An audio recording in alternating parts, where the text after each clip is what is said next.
Maybe it was that primordial story that started everything. You know, the story from the Bible where humans get in trouble for the first time, and as a result realize for the first time that they came into the world without any clothes. Somehow, being naked and breaking the rules, wearing clothes and getting kicked out of paradise all become jumbled together. For there really seems no plausible explanation for why religion and clothes should have anything whatsoever in common, especially where paradise is concerned.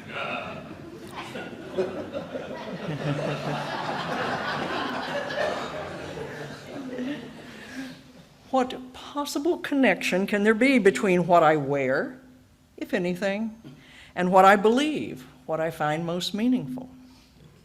Yet the connection is there, persistent and powerful, found in all places at all times. Religion and clothes have much to do with one another and appear inextricably bound together. The Adam and Eve story is only the most familiar instance. There are others. Some traditions tell of the gods and goddesses being seen unclothed, usually with dire consequences for the observing human. Other traditions, like the biblical story, focus on the naked state of humanity and the circumstances that first led to our wearing clothes. And after the stories come all the commandments, rules from religious traditions outlining who wears what and when. We're told at various times to remove our shoes and cover our heads, and sometimes what we use to cover our heads is carefully defined. Our spiritual leaders are set apart by their clothes, whether a red hat or a saffron robe, a tie-dyed robe, a stole, a clerical collar, a rough tunic belted at the waist with a rope. Now, in case this seems an odd subject with no relevance for Unitarian Universalists, I can tell you that we, too, get caught up in the tangle of clothes and spiritual practice and proper observances. Most websites for UU congregations, including our own, make a point of noting what sort of attire is expected on Sundays. And it's casual in case you haven't checked that out. Ministers and congregants alike debate the meaning of ministerial vestments and who wears them and when. While my own practice has been to wear a robe in the congregations I serve, I always make sure to inquire about a congregation's position on robed or not robed ministers whenever I'm a guest preacher, lest I inadvertently stir up a controversy. In one of my congregations, the choir had a standard dress with stoles, while in other congregations, the choir only has a particular dress code for something like a Christmas concert. So what is this oddly intense relationship between religion and clothes? Why do religious traditions care what we wear? What do my clothes say about what I find most meaningful? We're journeying through the theme of paradise in our services this month, and clothes show up in surprising ways when the subject is paradise. Sometimes with special clothes being given to one upon entering paradise, or sometimes, as in the biblical story of the first paradise, with the absence of clothes being a key feature of a paradisal setting. And in that story, the loss of paradise is accompanied by the new practice of needing to wear clothes, so that clothing ever after became a symbol of paradise gone.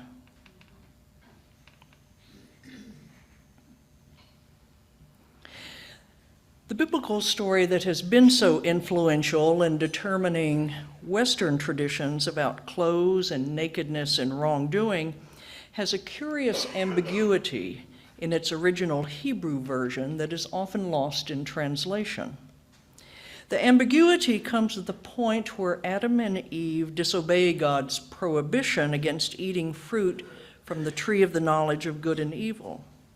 As the translated text reads, When the woman saw that the tree was good for food, and that it was a delight to the eyes, and that the tree was to be desired to make one wise, she took of its fruit and ate. She also gave some to the man, and he ate.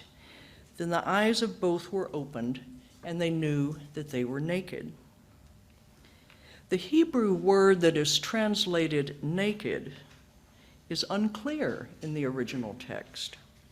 It could either be aromim, meaning without clothes, uncovered, or arumim, meaning without deception, uncovered. Because in Hebrew vowels are dropped, the translator is left with the same set of consonants, R, M, M, in either case, and has to make a judgment call. Uncovered, without clothes, uncovered, without deception. Translation always involves interpretation, and biblical translators chose the interpretation that involved clothes and nakedness, in part because of context, since the story brings in a clothing motif when God provides Adam and Eve with animal skin garments, and in part because some traditions wanted to focus on the elements of shame, wrongdoing, and sexuality in the story, all of which are more effectively communicated if the translation reads without clothes rather than without deception.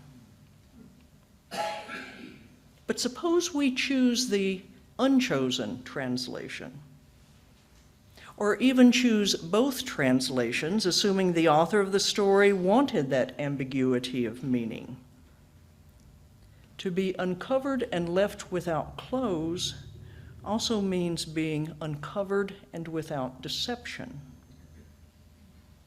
Nakedness and clothing and their connection to paradise gained or paradise lost then begins to acquire an existential meaning beyond the literal meanings. And the concern of religion with what I wear or don't wear begins to make a bit more sense.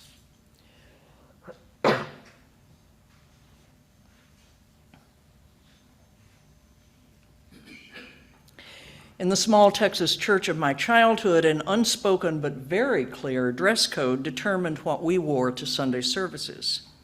It was not a dress code designed for comfort. On the contrary, Sunday attire seemed to be both elaborate and uniquely uncomfortable. I can still remember the pinch of Sunday shoes after I'd worn flip-flops or sneakers all week, the awkwardness of a dress and the scratch of a lace collar after shorts and t-shirts. I remember my father and brothers sweating in jackets and complaining of feeling choked by their neckties. Those Sunday clothes served a very particular purpose. They reminded us, through discomfort and unfamiliarity, that Sunday was not a usual day, and church was not a usual place. Sunday closed marked a boundary that we crossed when we attended services, the boundary between the everyday and the special day, the ordinary places we lived during the week, and the special place we entered on Sundays. In historian of religions Mircea Eliade's words, our clothes defined a boundary between the sacred and the profane. The sacred, represented by Sunday church services, was the place and time we focused on God, on life's ultimate meanings, on our highest values, on our shortcomings and our accountability. The profane was all the rest of our lives.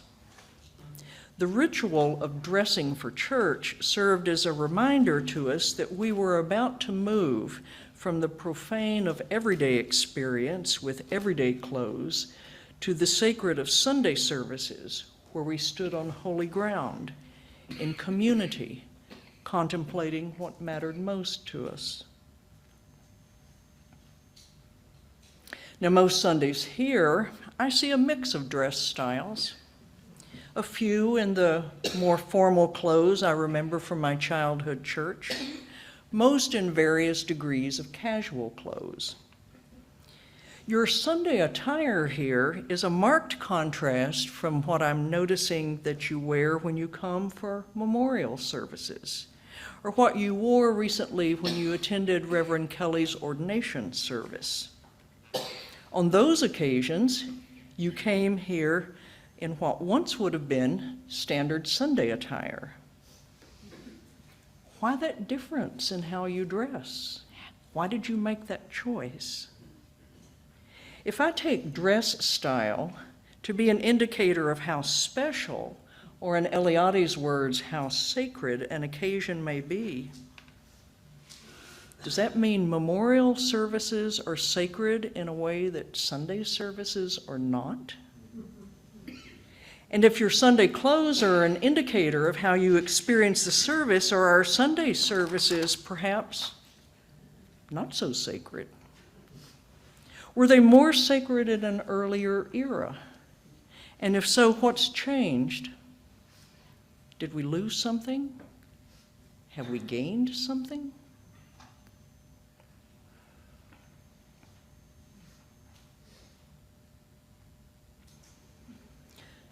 A common habit among Unitarian Universalists, whenever we're asked to speak about what matters most to us, what we place the highest value on in our spiritual path, is our tendency to rely on negative expressions. We define ourselves by what we are not, what we do not believe, what we have no use for. We do not teach the Bible or any holy book as literal truth. We are not like typical churches. We do not insist that only one belief perspective is right. And it seems many of us do not believe in dressing up for church.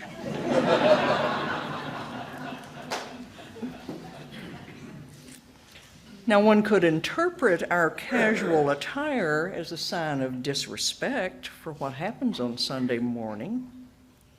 It's our way of saying, Sunday's no big deal. But I suspect if that interpretation were true, that you didn't have much regard for what we do on Sundays, you wouldn't be here. You'd put on your shorts and t-shirts and go to the beach. But because you do come here, the casual dress style means something other than a simple anti-authoritarian gesture. Back to Eliade's formula that clothes mark a boundary between the sacred and the profane. Back to that Genesis story with its ambiguous correlation of being naked and being without deception. Back to our UU habit of using negatives to make an affirmative statement.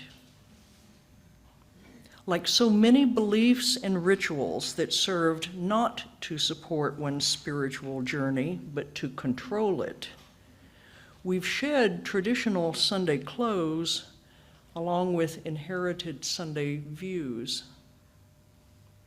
That careful separation between church and world, between Sunday and everyday, between sacred and profane, we set aside along with the jackets and ties and tight shoes. And this casting aside of traditional Sunday dress, like the casting aside of traditional religious beliefs, is not a thoughtless gesture. In erasing the habits of Sunday dress, we're erasing the boundary between sacred and profane, not to dishonor the sacred by profaning it, but to sacralize what was profane. We make spirituality about all of life, not some segment of it, not one day of the week, not 1 hour of the day, not about life hereafter, but about life right now, intending that we will find and create paradise here now. In our jeans and t-shirts, we intend to say to all who will listen that the sacred is not housed in a church building or a day of the week or a belief system. Holiness is all about us, everywhere, every moment. No special clothes, no special rituals, no special beliefs are required to experience what is sacred. Spirituality is not tied up in creeds and doctrines and rules and rites. We do not need to dress up to meet God, nor say something special to evoke God, nor act in a particular way to catch God's eye. That boundary between sacred and profane becomes an illusion, a deception that was created in order to keep people under control.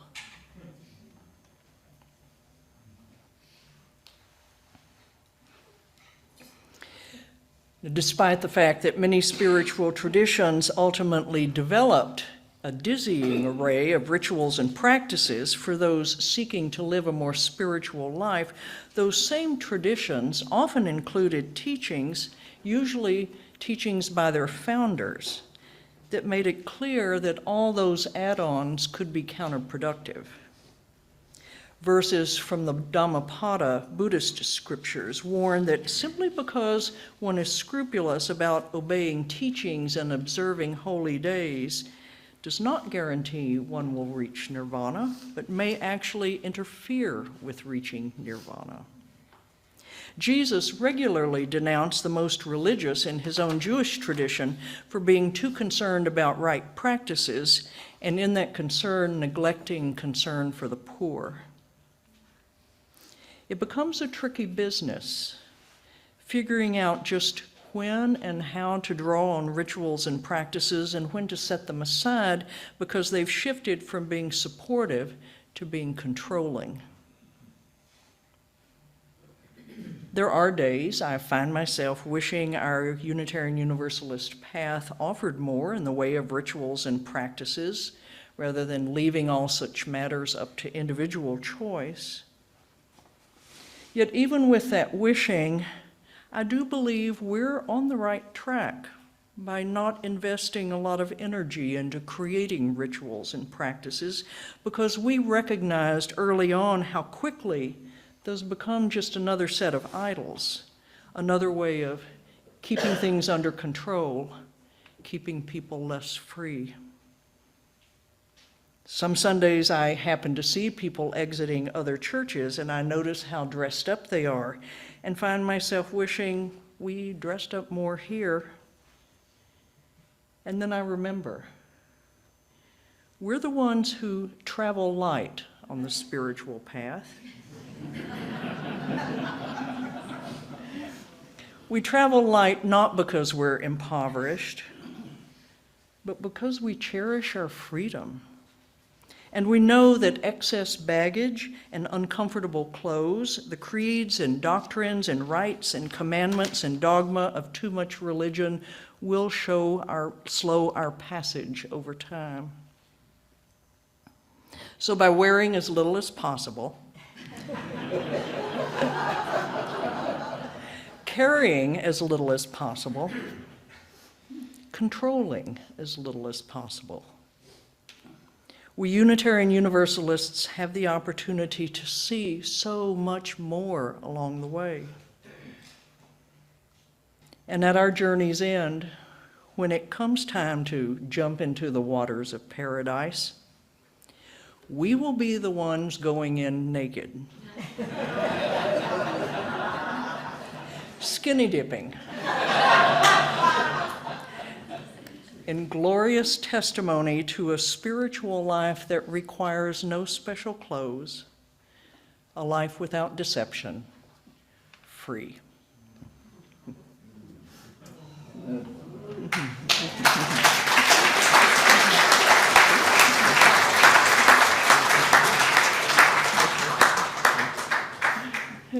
Thank you.